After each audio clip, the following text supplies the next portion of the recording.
I would like to welcome all parents and carers to this Key Stage 4 information presentation. My name is Ms Moore and I am Assistant Head Teacher here at Biddick Academy. My role is to ensure that all students are provided with the support they need in order to achieve success in their time here at Biddick Academy. The purpose of this presentation is to provide parents and carers with important information for the forthcoming year. We will be discussing the impact that COVID-19 has had on our Year 11 students and what we have put in place in order to support them through this pivotal year in their education. We will also hear from Miss Wilkinson, Mr Knowles and Mrs Gardner, who are our faculty leaders of English, Maths and Science, who are going to talk you through the core subjects and how parents and carers can support each student in achieving their full potential. Lastly, we will explore what extra opportunities are available for students to ensure that they make the most of their last 9 months at Biddick Academy. In this section of the presentation, I would like to talk to you about the adaptations and changes we have made as a school in light of COVID-19. Firstly, we have the recovery curriculum. As a school, we have designed and implemented a recovery curriculum to ensure that any content which is not being taught as a result of the school closure is covered thoroughly. Upon their return to school, Year 11 students completed a diagnostic assessment in all subjects, which has allowed faculty leaders and classroom teachers to adapt their planning to address any misconceptions or gaps in knowledge. Secondly, we have the exams which will take place in 2021. There has been a lot of discussion surrounding examinations in 2021. In August, Ofqual announced changes to examinations in some subjects, whilst others have remained the same. All faculty leaders are aware of the changes to exams within their subjects and their planning is being adapted accordingly. Later in this presentation, you will hear the faculty leader of English and Science discussing how exams in their subjects have changed. Some of the main changes in other subjects include the removal of fieldwork in geography, the removal of the speaking examination in both French and Spanish, a choice of content topics in history, and assessments to be portfolio only in all art subjects. There have been no changes to exams in both Maths and RE. Lastly, we have the remote learning contingency plan. We want to assure parents, carers and students that we have a detailed contingency plan in place in the unfortunate event of a second school closure or if all Year 11 students were required to isolate. If there is a whole school closure or if Year 11 students are required to isolate, all lessons will be live streamed using Microsoft Teams. This would be further supported by our carefully designed remote learning curriculum plans, which allow students to follow the scheme of work by accessing online resources. Alongside this, teachers would also set teacher talk lessons using class charts to ensure that students are able to access high quality remote learning at all times.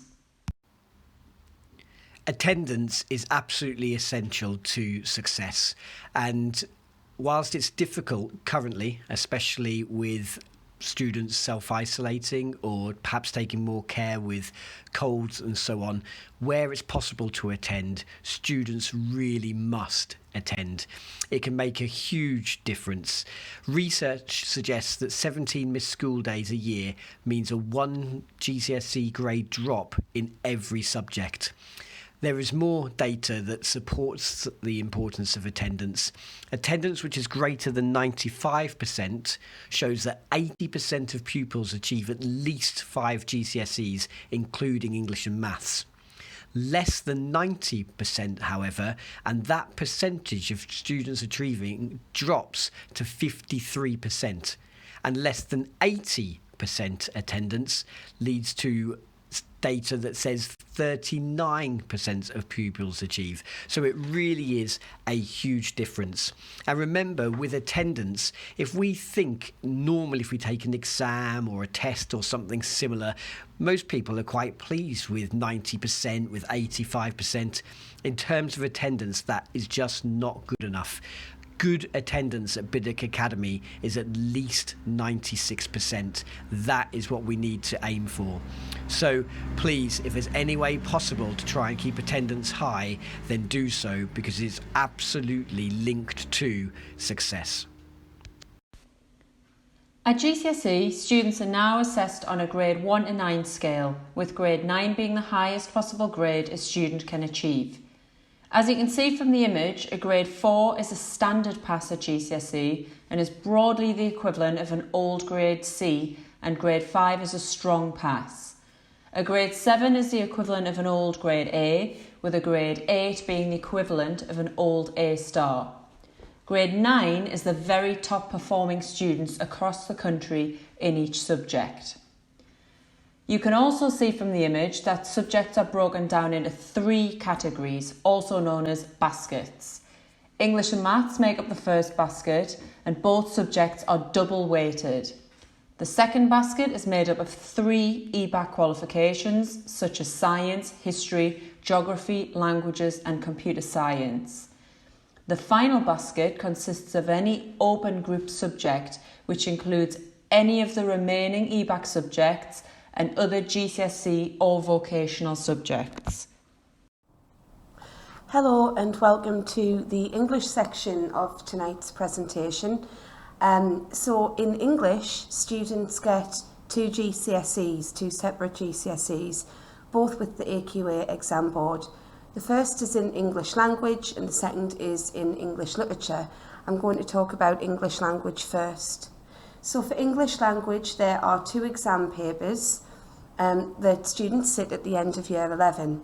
The first exam paper is about creative reading and writing. Students are given an unseen extract from a fiction piece. It could be the opening of a short story or a section from a novel. It's around about a page long, and they are asked to answer 5 questions. The first 4 questions are all about reading. So they'll be asked to find information, they'll be asked to explore language, to explore structure, and to evaluate the writer's intentions. The second half of the exam paper, question 5, accounts for half of the marks, and that's in creative writing. They'll be allowed to use the type of skills that they've looked at in section A to produce a piece of creative writing for section B. That will be in the form of a description or a short story, and the students get a choice of questions. For paper 2, it's a non-fiction paper, and for this paper the students are given 2 pieces of non-fiction writing. The reason they're given 2 is because these questions include an element of comparison. One of the extracts will be an older type of text and one more modern. And the questions follow a similar format. So question 1 is a true or false question. And then they're asked to look at language again. They are asked to compare texts on this paper and then to compare the writer's viewpoints. What is the writer's point of view? Similar to paper 1, they're then asked to do in section B, question 5, which is worth half the marks for the paper again. And that's a creative piece where they'll produce their own non-fiction text for a particular purpose and audience. The exam papers are very much skills driven. As I've said, they are unseen extracts. If you would like to purchase revision guides, information will be given about the CGP guides that we recommend for this exam. So one of the best ways you can support your student at home is to encourage them to read as widely as possible, both fiction and non-fiction texts. These could be novels, they could be short stories, they could be magazine articles, newspaper articles, letters, that sort of thing. As many different types as possible and as frequently as possible. Ideally, a minimum of 20 minutes reading time a day actually does contribute towards students improving their reading age during these really important final year or 2 years of school. And then it's great if you can have a discussion about the text. So what type of text are they reading? Can they identify if it's fiction or non-fiction? Can they identify if it's an article, and so on? What do they think the writer's intention is in writing the text? Can they identify any key words? Are there any words that they don't understand that they can maybe decode by looking at how the word is made up, or that they can look it up themselves? For writing, it is really good if students get as much practice as they can. So creative writing in particular is very easy to do at home. They'll often be presented with a picture to describe, so finding interesting images and asking them to plan an answer for that type of question can be a really good exercise for them to complete at home. They do get marks awarded for accurate spelling, punctuation and grammar, so it's really useful to run over those skills also. And they can be supported by the CGP revision guides that are available to purchase either through us or via Amazon. We suggest activities such as describing a household object in detail or planning a story, and to read their own work out loud to check for any errors that they need to correct in order to secure the maximum marks possible. So now we move on to our second complete GCSE, which is English Literature, and we are also with the AQA exam board for this. Again, there are two exam papers. Paper 1 looks at Shakespeare and the 19th century novel. So for this, we are studying Macbeth by William Shakespeare and A Christmas Carol by Charles Dickens. Paper 2 looks at modern texts and poetry, and our text selections here are An Inspector Calls by J.B. Priestley, which is a play written in 1945. And we are doing the AQA Anthology Poetry Cluster, which is a selection of 15 poems on the theme of power and conflict. And they were written over a number of years, and they're from all different time periods. Also on paper 2, there is an unseen poetry element. The unseen poetry element presents students with 2 poems that they will have never seen before and asks them to respond to a number of questions relating to those unseen poems. Now, I just want to add in, if your student is currently in Year 10, all of these text choices apply, and the current guidance is that they will sit the full exam at the end of Year 11. However, the latest guidance at the time of recording for students in Year 11 is that we have a selection in recognition of the time, the teaching time that was impacted due to lockdown. Now, what I will say about this selection, the Shakespeare element and the unseen poetry element are both compulsory. And then we have a selection from the 19th century novel, the modern text and the poetry. We've decided as a school that we are going to direct students to answer the questions on the 19th century novel, which is A Christmas Carol, and the modern text of An Inspector Calls. We feel that this will best suit our students as during revision time they will have fewer contexts in order to revise. However, I just want to reassure you as parents and carers that all of your students have access to the entire curriculum. So because in Year 10 they studied A Christmas Carol and Inspector Calls and all 15 of the poems, they've not missed out on any of that learning, which is really important as well. So the type of writers that they encounter when they do the poetry are really important to our culture and our heritage, and we are in the fortunate position that our students have been able to access all of those texts in Year 10, and that they still will go away from school with the full knowledge that the course provides, which is really wonderful. So there's a slightly different picture for the 2 year groups.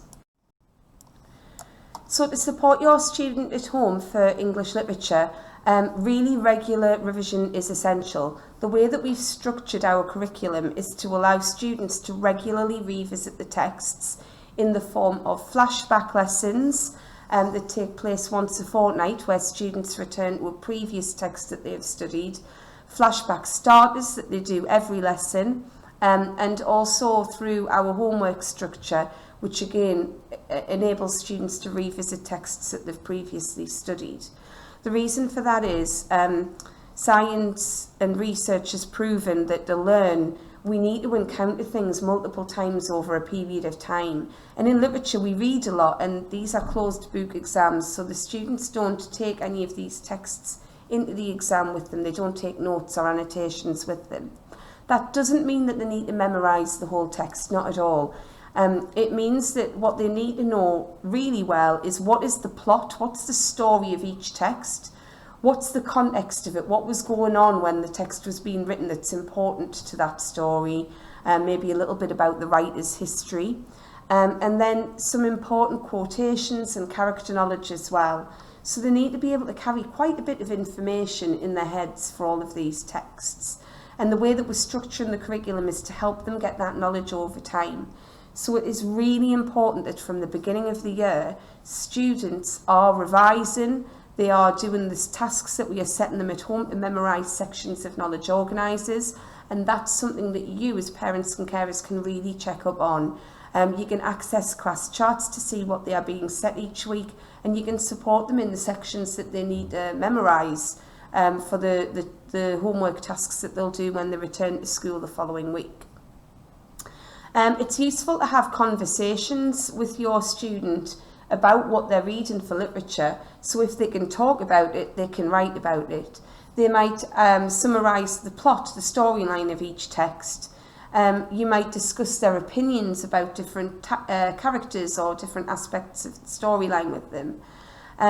They may revise their subject terminology by talking about the methods that the writer uses, and thinking of each text as a deliberate creation by the writer is how we want our students to approach the text. They've been crafted with a deliberate purpose, so it's great if they can talk about what that purpose is. We have revision sessions running after school for Year 11. They are taking place on Wednesday evenings in the Year 11 bubble. We are inviting students, but students are very welcome and encouraged to attend. And we thank you for all the work that you're going to do to support your students. Thank you for listening to the information on English, which is a really great start. Any queries, I am Miss Wilkinson. Please get in touch. Thank you. Bye.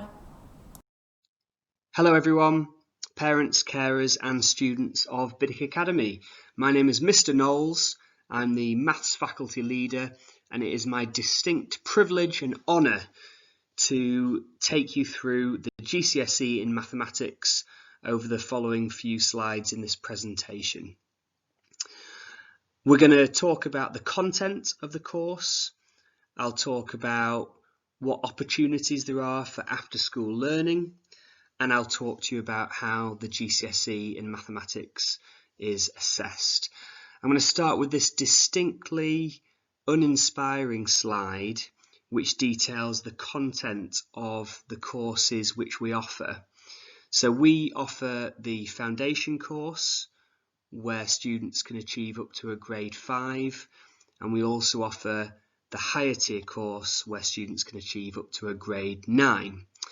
Now within each tier of entry, the tier is split into the different topic areas of number, algebra, ratio, geometry and statistics.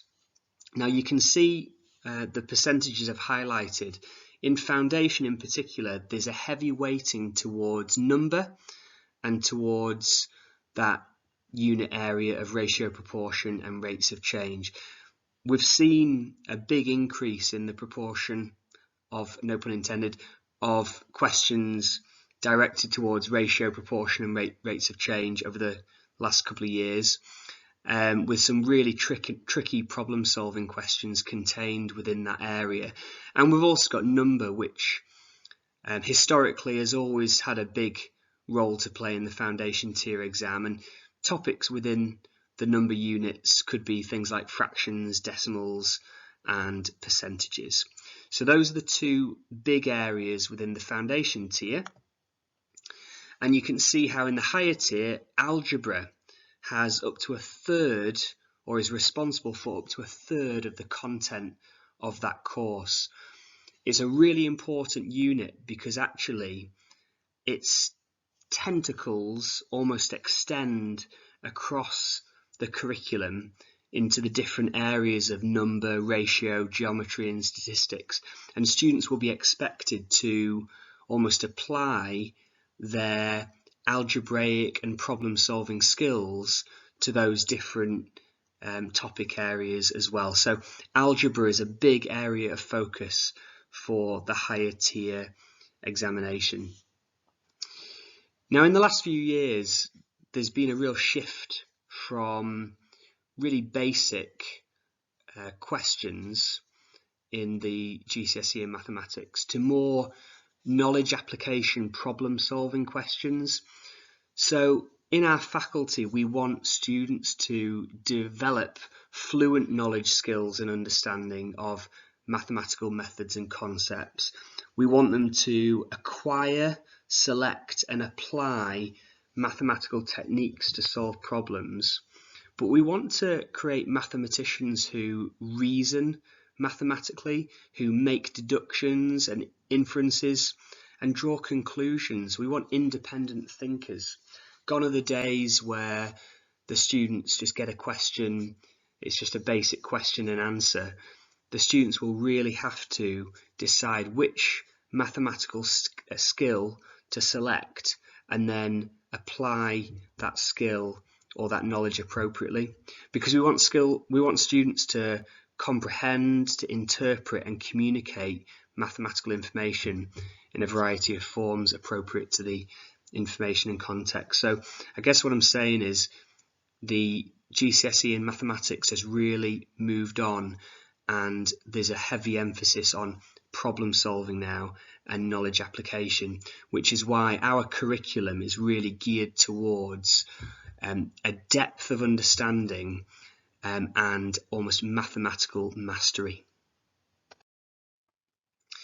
Now, what can your son or daughter do outside of the classroom?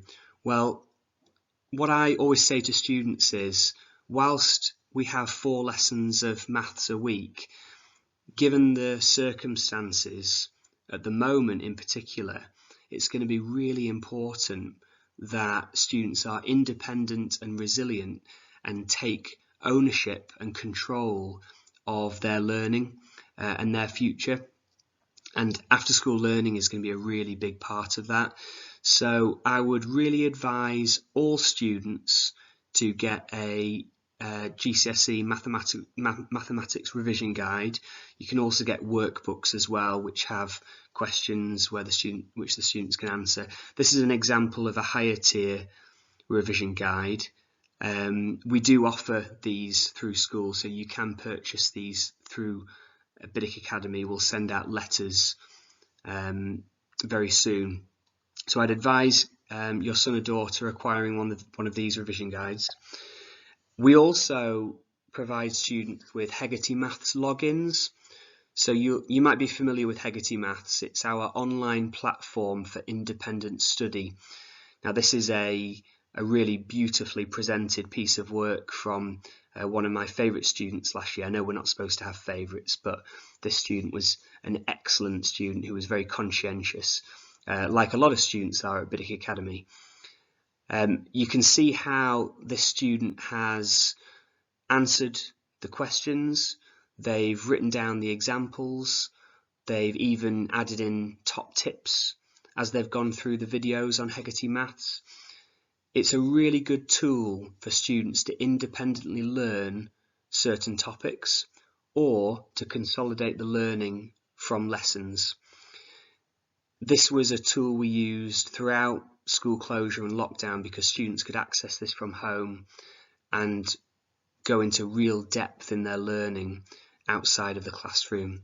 So those are my 2 top tips there for after school learning: to buy a revision guide and to make sure that your son or daughter utilises Hegarty Maths to its fullest extent. For students in Year 11, every Tuesday after school we offer revision for the GCSE exam. So teachers from across the faculty deliver in the science classrooms, which is where the Year 11 bubble is, and every week we deliver different topics which focus on where we think the students, what we want the students to focus on, those really important threshold concepts and the really important topics that the GCSE exam will contain. So every Tuesday, that's after school, the maths faculty will deliver after school learning for our Year 11 students. I thought I'd talk about the exam structure and the grade boundaries. So the new GCSE examination in mathematics contains 3 papers. We've got a non-calculator paper, a calculator paper, and another calculator paper. They're all worth 80 marks. They're all 1 hour and 30 minutes. They're all equally weighted. Like I said earlier on in the presentation, there's a heavy emphasis on problem solving and knowledge application. And I've just put an image of a Casio calculator on the presentation there, because if your son or daughter doesn't have a Casio calculator, I would really advise you to get one. They're available from the Biddick shop, but they're also available from any big supermarket that you would go to. So I'd really advise getting a Casio scientific calculator, because they'll really help with those 2 calculator exams. They make some of the calculations so much easier to type in because the screen is so clear. I'm a big advocate for Casio calculators, so make sure you get one. And then in terms of grade boundaries, foundation tier, a standard pass is a grade 4, a strong pass is a grade 5. I put those grade boundary percentages up there. Obviously we don't have data for 2020 because the GCSE exams didn't happen, but you can see how in foundation the grade boundaries have gone up and up every single year, so much so that in 2019 to get a grade 5 the students had to achieve 77% on the exam. And then in terms of the higher tier, to get a grade 7, which is like the old grade A, that's 57%. Obviously the lower grade boundary is reflective of the more difficult content. And then grade 8, 70%, and then grade 9, 83%. Grade 9 is like an A star, which is, you know, those students who are the best of the best. Now those grade boundaries haven't changed much over the last few years, so that's why I've just kept those constant. So I hope this has been an informative presentation. Feel free to get in contact with me at any point, and I can answer any questions that you might have about the GCSE Mathematics curriculum or the way in which the GCSE is assessed, or of course any after-school learning opportunities that we offer. Thank you. Hello there, it's Mrs. Gardner here from the Science Department, and I'm going to talk to you about science at Key Stage 4. The first piece of good news is that science is part of the core curriculum, so all students will study science at GCSE level. I'm sure you're all aware that there are 2 main pathways for students to follow. If you have not opted to take triple science, then you will follow the trilogy pathway. This will entail 9 lessons across the 2-week timetable, and students will study all 3 science disciplines of biology, chemistry and physics in equal proportions. At the end of the course, students will take 6 science examinations, each of 1 hour 15 minutes. 2 of these will be biology, 2 will be chemistry and 2 will be physics. The performance of all these examinations is added together and averaged out, so that each student is awarded 2 GCSE grades. If a student, however, has opted to take triple science, they will have an extra 5 lessons during the option time. At the end of the course, they will receive 3 grades, 1 in biology, 1 in chemistry and 1 in physics. Each of these grades is completely independent of the other one. Throughout the course, we will practice GCSE questions during assessments. These must be taken really seriously so that we can monitor everybody's progress and we can identify areas of weakness and which skills we need to concentrate on.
So, each of the sciences requires students to know a large number of facts.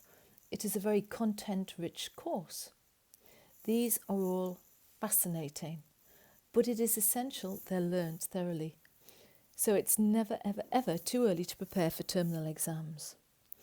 The exam board has identified a number of what we call required practicals, which all students must know.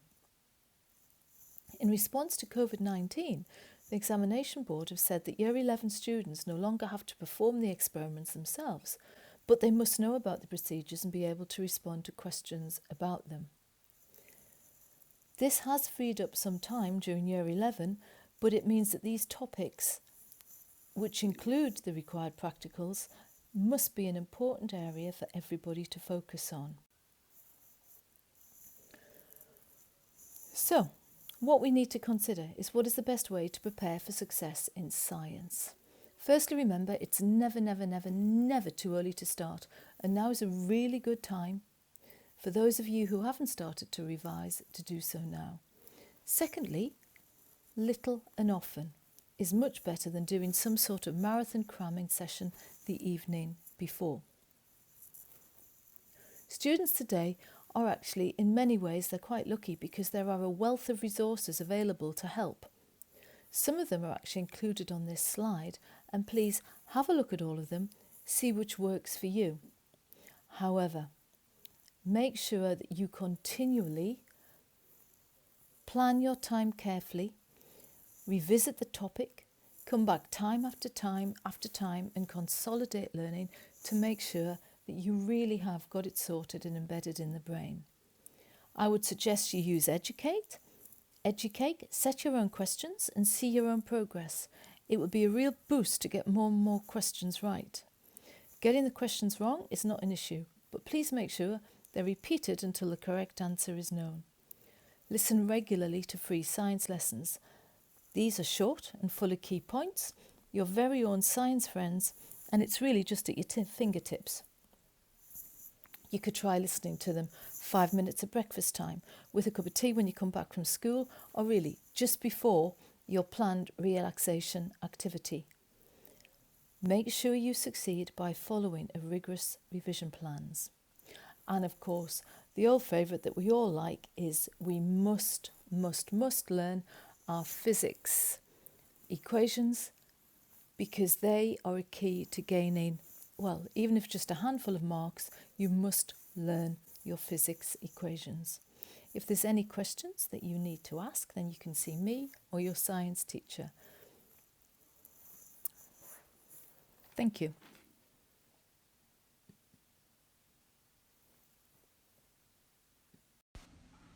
We encourage our Year 11 students to take part in a range of booster and revision classes during this crucial year. To help prioritise their revision, Maths, English and Science revision sessions are held on different nights and students will not be asked to attend other subjects on the same evening. Attendance to Maths, English and Science revision sessions is by invitation only and it's planned on a rotation basis. Due to the importance of additional tuition, we would very much appreciate your support in ensuring your child's attendance to invited sessions. Students will also be rewarded for attending after-school learning and can earn money off the price of their prom ticket. Please see the Parents and Carers section of the Biddick Academy website for the full after-school learning timetable. As well as after-school learning, we have a comprehensive intervention programme in place where small groups of students work with subject specialists during registration time to provide targeted, subject-specific support. These groups are selected by faculty leaders and are rotated over the course of the year in response to the needs of our students. Homework acts as the bridge between school and home, and it is integral in deepening a student's understanding and knowledge. Homework encourages self-development and self-discipline, and students who complete regular homework don't just perform better at school and during exams, they also learn broader life skills and associate hard work with long-term rewards. Teachers will continue to use class charts to set homework for Year 11 students, which will allow them to deepen their knowledge and understanding of different concepts outside of the classroom environment. Sometimes students struggle to get started with revision because they simply do not know how to revise. On this slide, you can see some tips and strategies which will support students to revise effectively over the coming year. Students need to make sure they know which topics they need to revise for each subject, and it is a good idea to use exam board specifications as a revision list. It is also beneficial to make revision active. Don't just read notes. It's much more useful to make flashcards, mind maps, or use post-it notes, for example. Watching videos online can also really help to bring notes alive, and using past papers will help to identify areas of strength and of weakness. Lastly, it's important to build in rewards for revision. For example, your favourite snack or using social media, and to break it down into small sessions rather than one long event. So how can parents help? We would like first of all to take this opportunity to recognise the support given by our teachers, parents and carers. It is this collaborative approach that ensures our students achieve their full potential. There are a number of ways in which parents and carers can support students, including encouraging students to eat well, stay active, sleep at least 8 hours a night, and unplug from electronic devices to ensure that students are able to work without the distraction of things such as social media. Hello, my name is Mrs. Roberts and I'm the Careers Lead here at Bidit Academy, and I'm here to talk about your child's possible options and how we're going to support them as they take their next steps. Now, the government raised the participation age of leaving education, which means all young people now need to stay in educational training until their 18th birthday, but it doesn't necessarily mean one route. There are many routes in which they can take. They could study full-time in school or college with a training provider. You could work or volunteer combined with a part-time education. You could take up an apprenticeship or a traineeship, and I have attached a video at the bottom of the slide if you needed any extra information. So one of the first options they might look at is studying at sixth form or college for A-levels and vocational. If they want to study A-levels, people will need at least 5 GCSE passes at grade 9 to 4, including a grade 4 in English and Maths. However, lots of colleges and sixth forms now request a 5 or above, so it's always worth checking with each individual sixth form or college to make sure their entry requirements. If you don't achieve your grade 4 in English language or Maths, you will need to continue that as part of their study no matter what they do post 16. And for many, A-levels are still the most popular route into university and higher education. Now, we do have lots of range of vocational qualifications that they could study, called lots of different names, things like NVQs, BTECs, and from this September, introduced T-levels. Now, these qualifications are designed to lead to either a job or can lead to further study. For example, higher level qualifications, higher education, higher national diplomas, and even degree apprenticeships. T-levels. They're called technical qualifications and are related to a specific industry sector. They're taught over 2 years and equivalent to 3 A-levels. They'll be phased in 2020, which they were, and there are more qualifications coming on board in September 2021. Currently in the North East, you can study the following T-levels: Digital Production Design and Development at Durham Sixth Form, Gateshead College and New College Durham, Design, Surveying and Planning at New College Durham, and Education at Gateshead College and New College Durham. But again, it's worth checking out the new suite as they come on board. Apprenticeships. It is a real job with training, and you can earn while you learn, and you can pick up recognised qualifications. They take anywhere between 1 and 4 years to complete, depending on the level, and there are also no set entry requirements. However, each individual employer will set their own entry criteria depending on the job and the sector. The last one I'm going to talk about is traineeships.